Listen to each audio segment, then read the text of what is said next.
Comme le disait le regretté des circuits Phil Mickelson, hit bombs, car le plaisir, il est vrai, est immense de mettre des bombes plein fairway.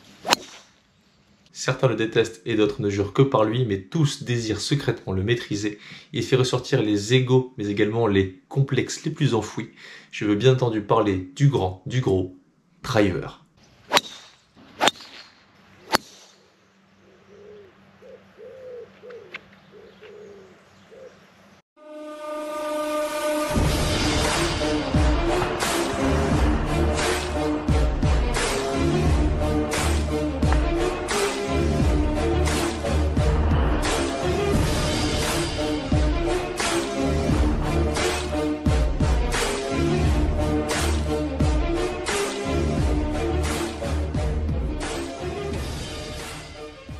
Salut à toutes et à tous les amis, bienvenue pour cette nouvelle vidéo. J'avais déjà fait une vidéo sur mon jeu de fer qui va s'afficher juste au-dessus où je vous ai parlé dans cette vidéo donc de la manière dont je voyais ce compartiment du jeu, ce qui faisait les spécificités de mon jeu de fer. Et aujourd'hui, puisque ça vous a plu, j'ai décidé de faire une vidéo cette fois-ci sur les mises en jeu, le driver mais également le bois 3, plus particulièrement le driver quand même, puisque vous avez bien apprécié le jeu de fer, vous l'aurez compris. Avant toute chose, comme d'habitude, vous allez le voir affiché quelque part certainement là juste en dessous, mon Instagram si jamais vous voulez me suivre sur les réseaux sociaux, mon site internet pour ceux qui veulent prendre des cours, il y a également mon Tipeee que j'ai mis en place. Donc un Tipeee c'est un site internet sur lequel vous pouvez m'aider financièrement pour soutenir ma chaîne. Je vous invite à aller voir tout ça en description de la vidéo si vous voulez plus d'infos et soutenir justement mon travail. Comme d'hab, on like, on partage, on s'abonne, tout le tintouin, bref, vous aurez compris. Le sujet d'aujourd'hui, le driver, et on va commencer par l'état d'esprit avec lequel je vois ce club. Pour la plupart d'entre nous et d'entre vous qui regardez la vidéo, c'est un rapport certainement d'amour-haine que vous avez avec ce club et que je vous comprends puisque dans ma vie, j'ai à la fois adoré ce club et parfois détesté. Ça fait un petit moment que je le maîtrise bien, donc ça va. Il est bien dans mon sac, c'est même certainement l'un de mes plus, enfin certainement mon plus gros point fort dans mon jeu. Le driver et même plus globalement maintenant les mises en jeu puisque j'ai un bon coup de bois 3 aussi qui me sert énormément, on en reparle à la fin de la vidéo. Rapport d'amour-haine, pourquoi? Parce que c'est tout simplement le club qui nous permet d'aller le plus loin, celui qui, on le sait, sera peut-être la clé de la réussite d'une partie, puisque si on tape loin et droit aux mises en jeu, généralement ça se passe beaucoup mieux, on perd pas de balles. C'est un club très utile stratégiquement donc pour ça, pour pouvoir attaquer les greens plus sereinement avec des petits clubs. Mais encore faut-il réussir ce premier coup sur chaque trou, puisqu'à chaque fois c'est un éternel recommencement à chaque départ. Et donc l'aspect psychologique de ce club est très complexe, c'est pourquoi de temps en temps on a des golfeurs qui le sortent directement, enfin qui le sortent du sac définitivement, et d'autres qui en abusent un peu trop quand ils l'aiment, à tel point que de temps en temps ils font des petites erreurs stratégiques. Ça m'est déjà arrivé, j'y reviendrai certainement un peu plus tard. Ce qui est certain, donc vous l'aurez compris, un rapport d'amour-haine pour la plupart d'entre nous avec ce club. C'est aussi le club le plus cher du sac, celui sur lequel les gens ont le plus d'investissement, puisque souvent chaque année on ne parle que des nouveaux drivers qui vont sortir, etc. Moi personnellement c'est un TS2, donc c'est un driver Titleist qui date d'il y a quelques années. Je ne suis pas nécessairement certain que ce soit le meilleur actuellement sur le marché, il y en a certainement d'autres qui tapent peut-être plus fort, je sais pas trop, ou en tout cas qui sont peut-être plus précis, j'en sais rien. En tout cas celui-ci je le maîtrise très bien, c'est pas le club le plus facile à maîtriser, bien souvent il faut un petit temps d'adaptation pour changer de driver, mais une fois qu'on l'a trouvé, il faut que le temps que le shaft se fasse, qu'on soit à l'aise avec, visuellement, etc., qu'on sache comment le jouer, et ensuite je suis plutôt de conseil de garder un driver plusieurs années, au moins 3-4 ans, plutôt que d'en changer chaque année, déjà ça coûte cher, et puis je suis pas sûr que ça soit très utile. Voilà, donc voilà mon état d'esprit par rapport aux mises en jeu sinon, et le driver et les mises en jeu en général. Comme je vous l'ai dit, c'est vraiment un club super important puisque c'est comme ça qu'on débute les trous. Donc si on débute avec une bonne mise en jeu, au-delà du fait qu'on se facilite la tâche, ça fait du bien à la tête aussi. C'est bien souvent l'un des coups les plus stressants pour la plupart des golfeurs puisque c'est celui qu'on peut rater le plus, ce qui est logique. Puisqu'on tape plus loin, un petit écart de quelques degrés peut faire beaucoup de différence à l'arrivée. Donc c'est vraiment un club, on va dire, qui est, je ne vais pas dire que c'est réservé aux très bons joueurs, mais en tout cas c'est, on va dire, le dernier club que la plupart des joueurs arrivent à maîtriser pour le sortir stratégiquement lorsqu'ils débutent le golf. C'est un club qu'ils doivent apprendre à maîtriser rapidement parce qu'il sera utile, mais bien souvent des golfeurs le laissent de côté pour taper plutôt un hybride, un bois 3 au départ, voire un coup de fer, et souvent leur carte de score se sentent mieux comme ça, et le driver uniquement sur les trous vraiment larges, alors que la plupart des joueurs professionnels, s'ils ne jouent pas un parcours trop étroit, vont le sortir quand même très souvent, puisque c'est quand même un club qui va très loin mine de rien. C'est l'un des rares clubs avec le bois 3, en tout cas la mise en jeu, où on a très peu de notion de profondeur, et enfin, on n'a normalement pas de notion de profondeur, juste une notion de ligne de jeu. Donc voilà, pas du tout la même manière de penser que le jeu de fer, le driver. C'est un club qu'on va jouer avec beaucoup plus de lâcher prise au niveau mental.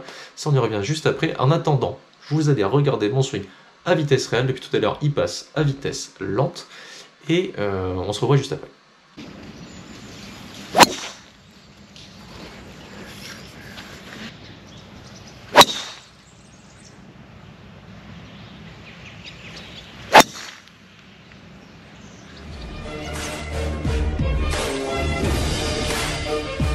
Alors Patator, pourquoi? Non pas parce que notre youtubeur s'appelle comme ça, d'ailleurs salut Abdou, si tu regardes cette vidéo, je te passe un petit coucou. Patator parce que c'était le surnom qu'on me donnait lorsque j'étais plus jeune en Guadeloupe, quand j'avais 14, 15, 16 ans. Parce que je tapais entre guillemets fort en fait déjà, j'avais pas nécessairement un physique, enfin j'ai toujours pas un physique très très développé, mais j'ai toujours créé quand même beaucoup de vitesse. À l'époque, je sais pas si parce qu'il y avait un petit peu de jalousie par rapport aux autres joueurs qui me disaient tout le temps arrête de taper fort, arrête de taper fort, même si je leur mettais des branlettes. Je pense qu'il y avait un petit peu de jalousie, mais c'est vrai qu'à l'époque j'avais quand même surtout envie de taper loin, et taper droit c'était pas nécessairement ma plus grande priorité. De toute façon j'ai toujours été plutôt bon en recovery, donc, et bon depuis les roughs. Donc moi, dans mon esprit, surtout en Guadeloupe, qui est un parcours relativement large, quand on tape bien les mises en jeu, on a quand même beaucoup de coups de wedge. J'ai vu les greens qui sont tambours et très complexes, il vaut mieux pouvoir les attaquer avec des petites cannes. Puis voilà, quand on grandit aussi, quand on est un adolescent, on tape de plus en plus fort aussi. Je suis quelqu'un de, même si je suis relativement calme dans la vie, je suis quelqu'un de nerveux devant la balle, à l'époque du moins, maintenant c'est beaucoup mieux.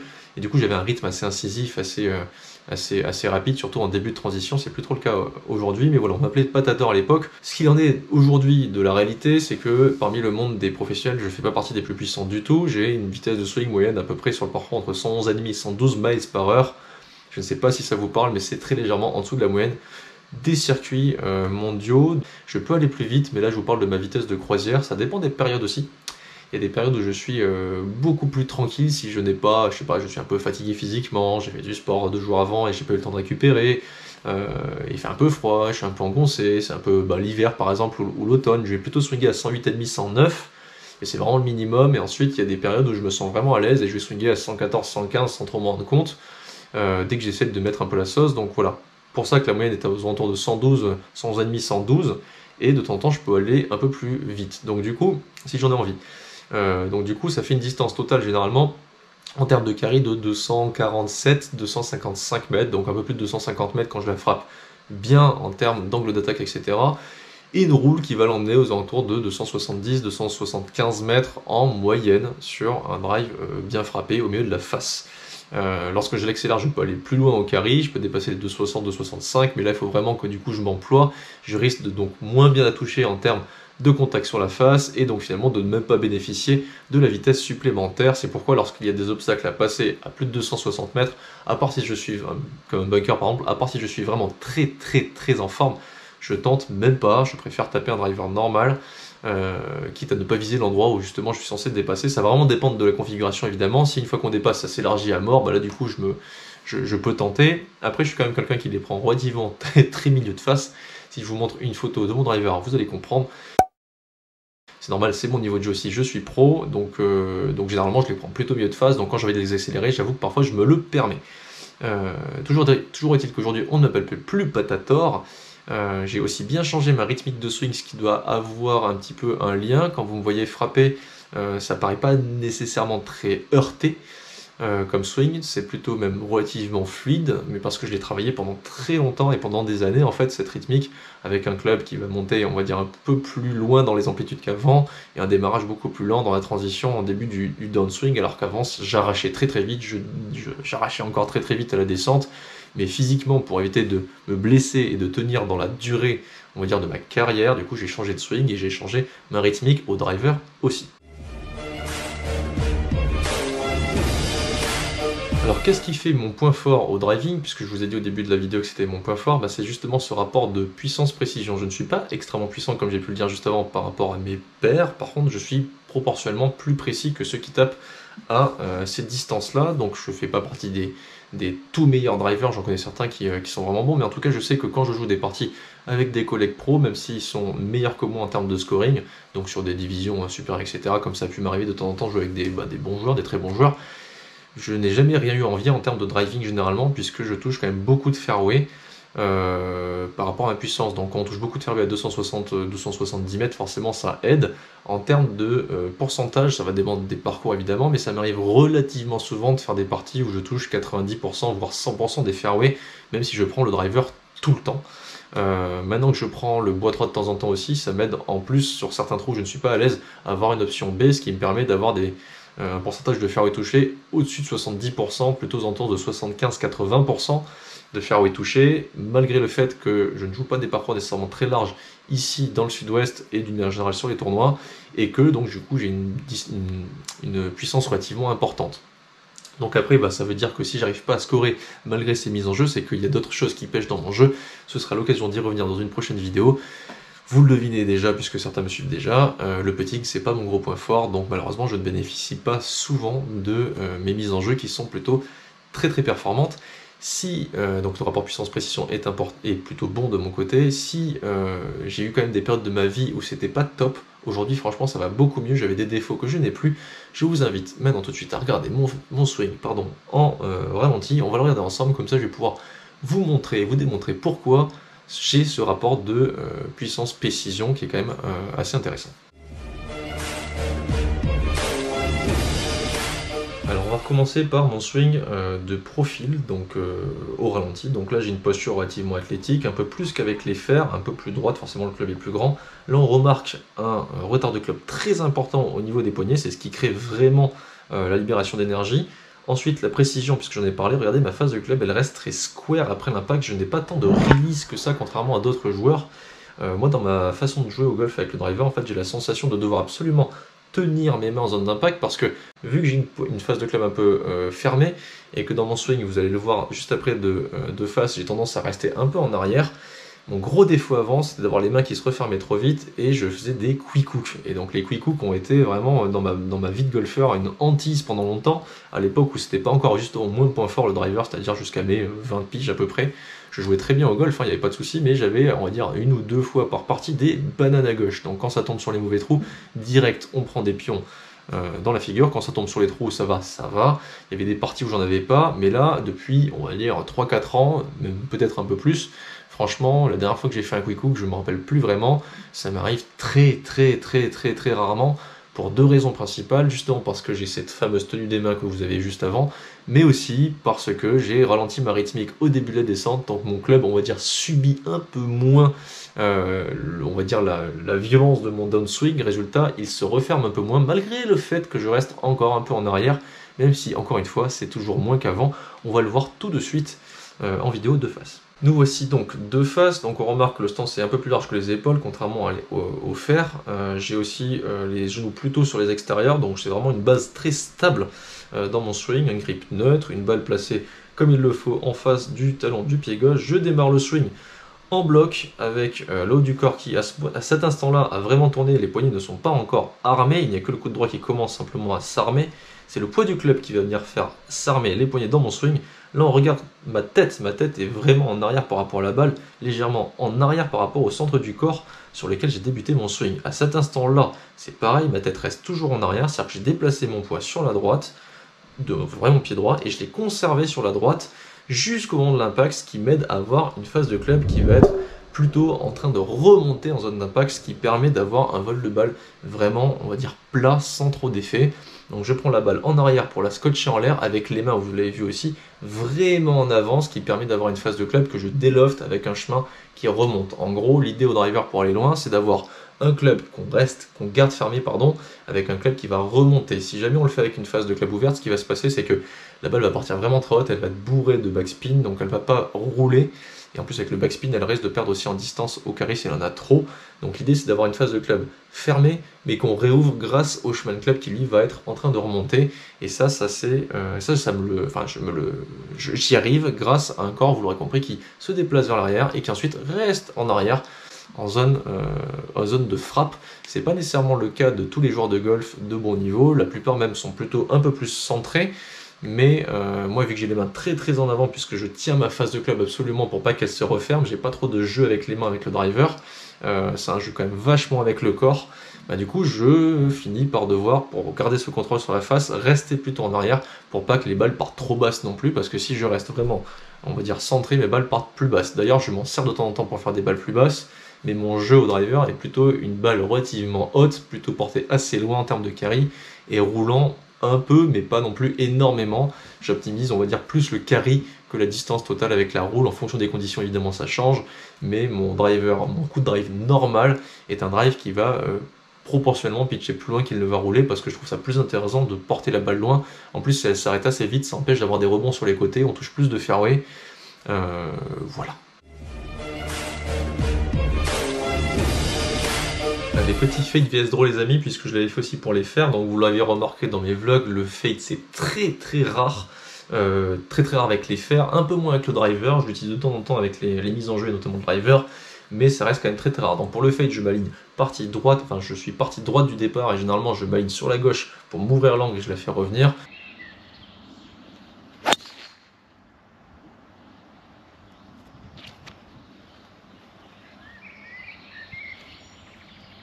Pour le draw c'est l'inverse, je me mets partie gauche du départ et je m'ouvre l'angle sur la droite pour la faire revenir.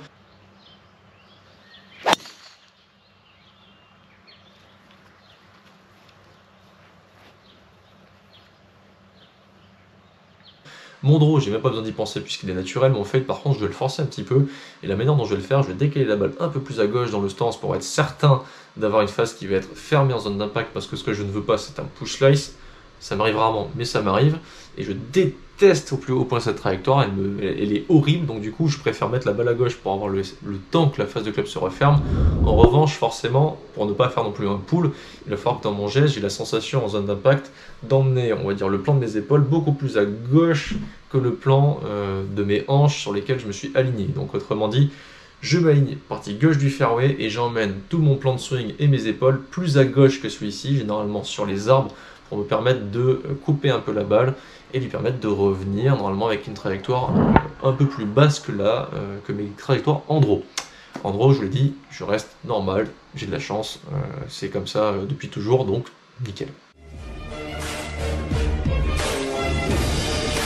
Alors balle basse vs balle haute, donc je fais des balles basses de temps en temps, c'est assez rare, c'est vraiment qu'il y a du full vent contre.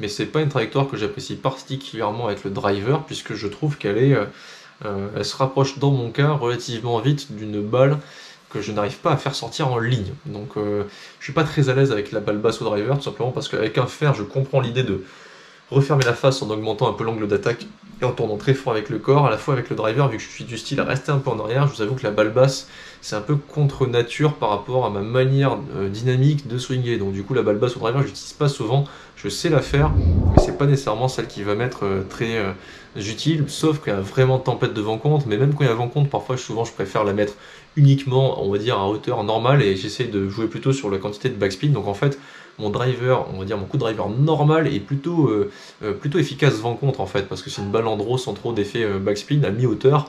Donc en réalité elle m'est utile vent contre, et la balle vraiment très basse, c'est donc assez rare. Par contre la balle haute, ça arrive plus souvent.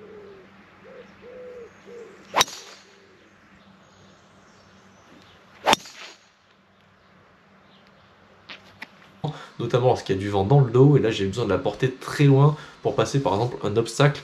Bah là forcément je vais la mettre un peu plus, et là du coup la manière dont je vais le faire, la balle bas je mets petit bas, et j'essaye absolument d'avoir le corps qui est un peu plus en avant, contrairement à un coup de driver normal. Par contre la balle haute c'est l'inverse, balle un chouïa plus à gauche, très haute sur le tee. Dès le départ, je me décale un petit peu vers l'arrière et j'essaye encore plus de tilter vers l'arrière en zone d'impact que je ne le fais déjà dans mon swing, ce qui fait que souvent mon finish de balle haute c'est plutôt un finish en C inversé, c'est-à-dire j'ai l'appui quasiment sur le pied arrière, et un petit peu à la manière d'un... Donc le finish en C inversé, c'est Ballesteros notamment qui était comme ça, toujours des bonnes refs, hein. Le mec il se sent plus, et du coup ouais, voilà, rester très en arrière forcément, puisque dans la dynamique, j'ai déplacé mon poids sur la jambe droite, et je suis resté sur la jambe droite encore plus qu'à l'accoutumée. Donc forcément, généralement, malgré l'inertie du club qui m'emporte vers l'avant, ça suffit pas pour m'emmener sur mon pied avant, et je reste un tout petit peu vers l'arrière, en tout cas très centré. Donc voilà, balle basse, balle haute, ça m'arrive d'utiliser, mais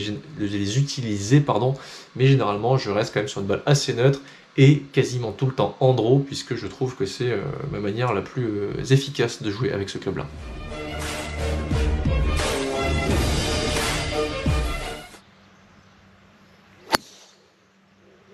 Confiance, lâcher prise, c'est vraiment des maîtres mots avec ce club. C'est pas vraiment facile à capter pour la plupart des joueurs, parce que pour la plupart des joueurs qui regardent cette vidéo, qui sont amateurs, si vous regardez cette vidéo, vous avez beaucoup de pensées techniques. Moi j'ai ancré tellement de choses en background dans ma vie de golfeur qu'en fait les pensées techniques j'ai plus trop besoin, c'est-à-dire que je swing comme je respire. Donc le driver pour moi c'est beaucoup plus facile à appréhender évidemment, puisque je sais que ça va suivre derrière.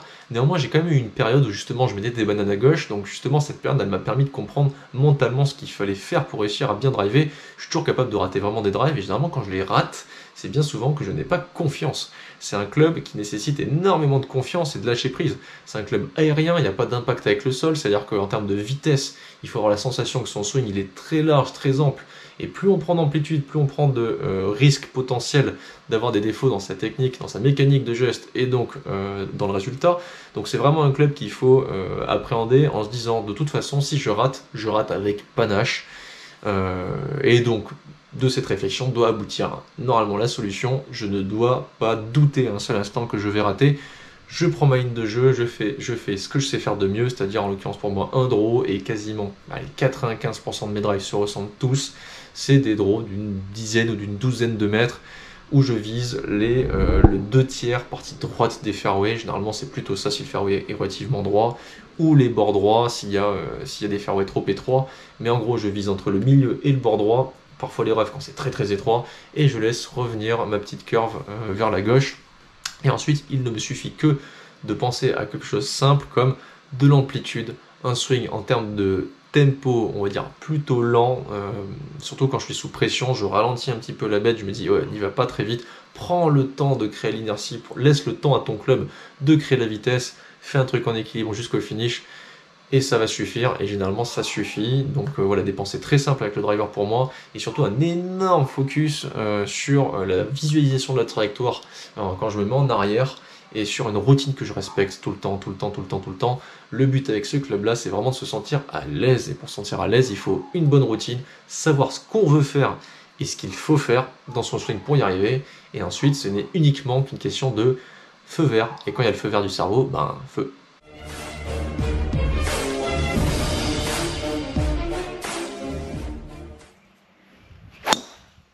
Secret Raypon.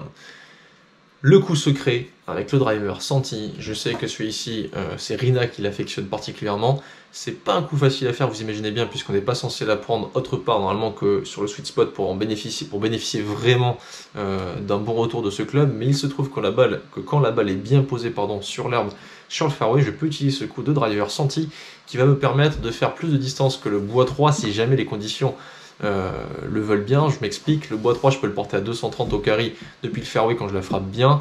Le driver c'est compliqué, si je la frappe vraiment bien, elle va peut-être atteindre 2,10, 2,15 je pense au carré, 2,20 max, donc un peu moins qu'avec le bois 3, donc si j'ai un obstacle à passer c'est mort.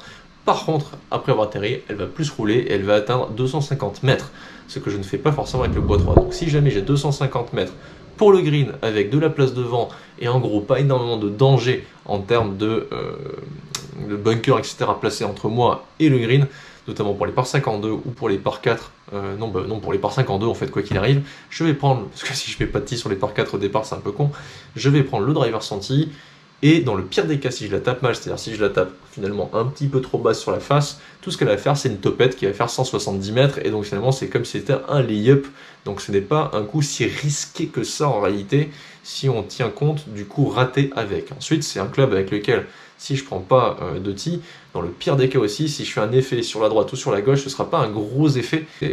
C'est quand même assez intéressant pour attaquer les par 52, c'est pas le genre de coup qui sort souvent puisque j'en ai pas souvent besoin, mais c'est toujours intéressant de l'utiliser, évidemment quand on est à plat, avec, comme je vous l'ai dit, stratégiquement la place pour le faire, et généralement un lie plutôt bon aussi au niveau du placement de la balle, c'est-à-dire bien posé sur le fairway, mais pas dans le rough, ou sur le fairway un petit peu enfoncé, etc. etc.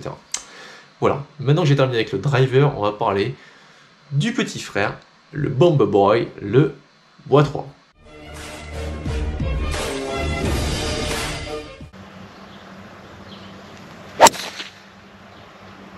Alors ça fait quelques années que j'ai ce bois 3 dans mon sac, je n'avais pas de bois 3 comme ça, en fait j'avais un mauvais bois 3 avant dans mon sac qui était beaucoup trop flexible, qui avait pris trop de coups dans sa tronche depuis trop longtemps, c'était la même époque que mon hybride, donc je devais l'avoir pardon, depuis presque 10 ans, mon hybride ça doit faire 12 ans que je l'ai, et du coup, ouais, peut-être pas j'exagère, mais bon en tout cas ça fait très longtemps et je l'ai été rincé. Et du coup, je mettais beaucoup trop de backspin avec, résultat, je ne tapais pas loin, je tapais à 215 au carré avec mon bois 3, et depuis que j'ai un nouveau bois 3, non seulement je la porte plus loin, mais en plus elle part plus plate, ce qui me permet de faire des trajectoires qui roulent ensuite, et ce qui me permet, depuis le tee, de faire, lorsqu'il y a par exemple un tout petit peu de vent avec, très facilement des 260-270 mètres, donc des distances finalement de driver presque avec le bois 3. Je n'ai pas tant d'écart que ça entre les deux clubs, contrairement à avant, ce qui fait que de temps en temps, j'utilise beaucoup ce bois 3 qui m'est très utile, puisque lorsque je me sens en forme, il faut quand même y aller quand même pour le secouer, il est assez raide. Franchement, en termes de confiance pure, c'est un club parce que je me sens bien. Je pense que c'est le club que je swing proportionnellement le plus vite en pourcentage dans mon swing, même plus que le driver. De temps en temps, j'en mets vraiment, mais alors vraiment beaucoup quoi dedans. J'ai pas la sensation de retenue comme je peux avoir avec le driver entre guillemets quoi, enfin de retenue, de contrôle ou de maîtrise je dirais. Je lâche les cheveux complètement. En plus de ça, c'est vraiment le club où j'ai le plus de variations de trajectoire. C'est-à-dire que je l'ai fait basse, je l'ai fait haute, je l'ai fait droite comme DI la plupart du temps. J'essaie vraiment de les mettre très très plates, très très droites. Il y a souvent un tout petit draw naturel évidemment qui revient, mais je les joue aussi de temps en temps en cut quand je sens que je suis en forme avec. C'est vraiment un club que j'utilise dans tous les sens de jeu avec des différentes hauteurs, etc. Donc la grosse surprise de mon sac, on va dire, et de mon jeu de golf, on va dire, lors des 6-8 derniers mois, c'est d'avoir pris conscience, grâce à un ami, Volcom, si tu regardes d'ailleurs, merci, que c'était un club super important pour moi stratégiquement, puisque utilisable lorsque je suis sur un trou où je stresse avec le driver. C'est aussi simple que ça. Si je suis pas en confiance avec le driver parce que je sais pas, le fairway 3 ou je le sens pas avec le vent ou un truc X ou Y raison, généralement le bois 3 je le sens. Alors quand je sens pas le driver et le bois 3 je suis dans la merde, mais c'est extrêmement rare. Généralement quand j'ai pas le driver qui me vient vite à l'esprit, je prends bois 3 et là je suis quasiment sûr de toucher le fairway avec une distance qui va être plus que raisonnable, ce qui va être vraiment utile notamment pour les par 4 on va dire de 330 à 370 mètres, donc les petits moyens par 4 pour moi, où j'ai envie de me laisser quand même un coup de wedge, alors qu'avant quand c'était pas le driver que je prenais, je passais très rapidement au fer 3, et là par contre je me transformais un par 4 potentiel à birdie à un par 4 avec un potentiel par compliqué, voire bogué si je ratais mon coup de moyen fer après mon coup de fer 3. Et du coup là avec le bois 3 ça me permet de conserver cette chance de faire un birdie, puisque je risque de me laisser vraiment un petit club malgré le fait de ne pas avoir pris le driver. Donc le bois 3, club super important dans mon sac, et voilà. Vive les babattes pour terminer cette vidéo, vive la babatte. Et voilà, dites-moi en commentaire si vous avez aimé ce contenu, si vous aussi vous aimez bien ce club là aussi, au contraire vous faites partie plutôt de ceux qui ont du mal avec et qui le laissent ranger dans leur sac bien gentiment, voire même dans le coffre de la voiture, ou même dans le garage chez eux, ou même au fond de la cheminée complètement carbonisée. Je vous dis à bientôt pour une prochaine vidéo, et en attendant, bon golf. Peace.